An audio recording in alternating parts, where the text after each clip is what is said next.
나훔 1장 9절에서 15절. 본문과 주제 소개. 나훔서는 하나님의 심판과 구원을 동시에 선포하는 책입니다. 오늘 본문은 아수르 제국의 수도 니느웨를 향한 하나님의 심판, 선언과 함께 고통받던 유다 백성에게 주시는 위로의 메시지를 담고 있습니다. 당시 니느웨는 세계 최강의 권력을 자랑하며 수많은 나라를 압제하던 도시였습니다. 그러나 하나님은 악의 세력이 아무리 강해 보여도 결코 영원할 수 없으며 하나님의 공의는 반드시 이루어진다는 사실을 선포하십니다. 오늘 본문의 주제는 하나님의 심판은 악을 끝내고 하나님의 구원은 소망을 가져온다입니다. 본문 배경과 핵심 메시지. 북이스라엘은 이미 아수르에 의해 멸망했고 유다 역시 끊임없는 위협 속에 살아가고 있었습니다. 사람들의 눈에는 아수르가 무너질 수 없는 강대국처럼 보였습니다. 그러나 하나님은 나훔을 통해 니느웨의 멸망을 예언하셨습니다. 본문은 하나님께서 악을 심판하시는 이유를 보여줍니다. 하나님은 당신의 백성을 괴롭히는 세력을 영원히 용납하지 않으십니다. 동시에 하나님은 두려움 속에 살아가는 백성에게 자유와 평안의 소식을 전하십니다. 특히 마지막 절인 15절은 훗날 이사야와 로마서에서도 인용될 만큼 중요한 말씀입니다. 하나님께서 베푸시는 구원의 소식은 단순한 정치적 해방이 아니라 궁극적으로 예수 그리스도를 통한 복음의 기쁜 소식으로 이어집니다. 본문 묵상. 1. 하나님은 악을 끝까지 방관하지 않으신다. 9절에서 하나님은 그가 온전히 멸하실 것이라고 선언하십니다.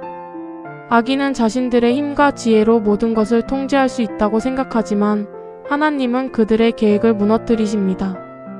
우리도 세상을 살면서 불의가 승리하는 것처럼 보일 때가 있습니다.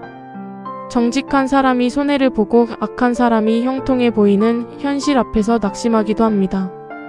그러나 오늘 말씀은 하나님의 공의가 결코 실패하지 않는다는 사실을 가르쳐 줍니다. 하나님은 침묵하시는 것처럼 보일 때에도 일하고 계십니다. 하나님의 시간은 인간의 시간보다 길고 깊지만 결국 하나님의 정의는 반드시 드러납니다. 성도는 세상의 힘을 두려워하기보다 하나님의 공의를 신뢰해야 합니다. 2. 하나님은 자기 백성을 위로하신다. 12절과 13절에서 하나님은 유다를 향해 내가 너를 괴롭게 하였으나 다시는 괴롭게 하지 아니하리라고 말씀하십니다.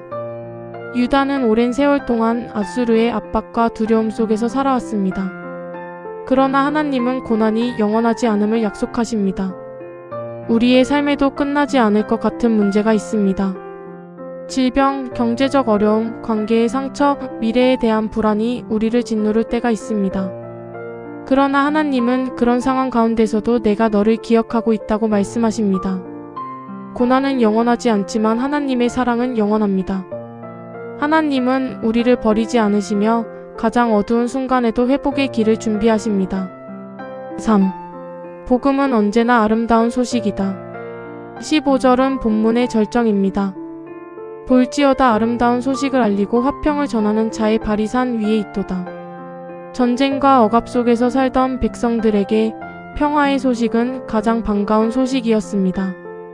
멀리 산 위로 달려오는 전령의 발걸음은 곧 자유와 승리를 의미했습니다. 오늘 우리에게도 가장 아름다운 소식은 예수 그리스도의 복음입니다. 죄와 사망의 권세 아래 있던 우리에게 예수님은 구원의 소식을 전하셨습니다. 절망 가운데 소망을, 두려움 가운데 평안을, 죽음 가운데 생명을 주셨습니다. 복음을 경험한 사람은 복음을 전하는 사람이 됩니다. 하나님께서 우리를 구원하신 이유는 우리 또한 아름다운 소식을 전하는 통로가 되게 하시기 위함입니다. 세상이 불안과 절망의 소식을 전할 때 성도는 소망과 화평의 소식을 전해야 합니다. 오늘의 묵상 정리. 나훔 1장 9절에서 15절은 악의 세력이 아무리 강해 보여도 하나님의 심판 앞에서는 무너질 수밖에 없음을 보여줍니다. 동시에 하나님은 고난받는 백성에게 자유와 회복의 소식을 전하십니다.